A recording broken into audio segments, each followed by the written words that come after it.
fighting for his job. The so-called shirtless judge on the stand for the fourth and final day.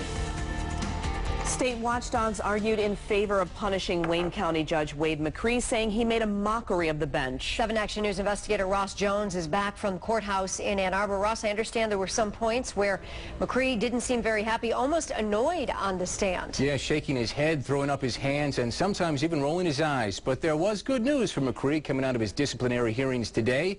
They're over. I don't recall. I don't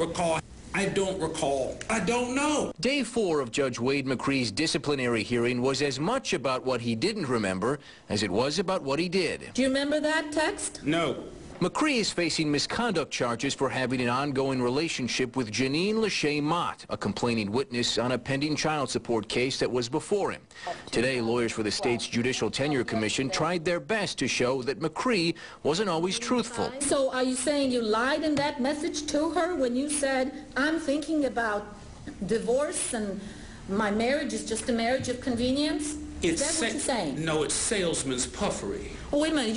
I thought you were an accommodator. Now you're a salesman? No, I'm an accommodator. What are you selling?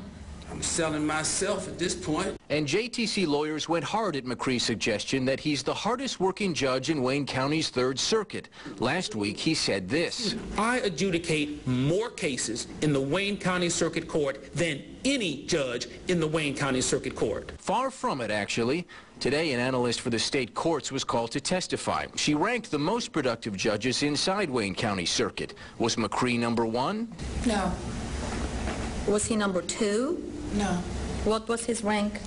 According to my numbers, he was ranked 41st. And in closing arguments today, McCree's lawyer, Brian Einhorn, said that a mood disorder was to blame for much of his client's actions. We have a personal implosion that probably was coming for a while, or at least the symptoms of it were coming for a while.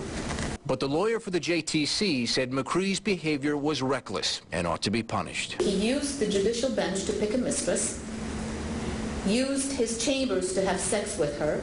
How possibly can the public have any confidence in a judiciary with this kind of irresponsible and improper conduct? Now, McCree won't know his fate for several more months, likely not until the fall. He's asking for just a censure, but he could lose his job. Glenda?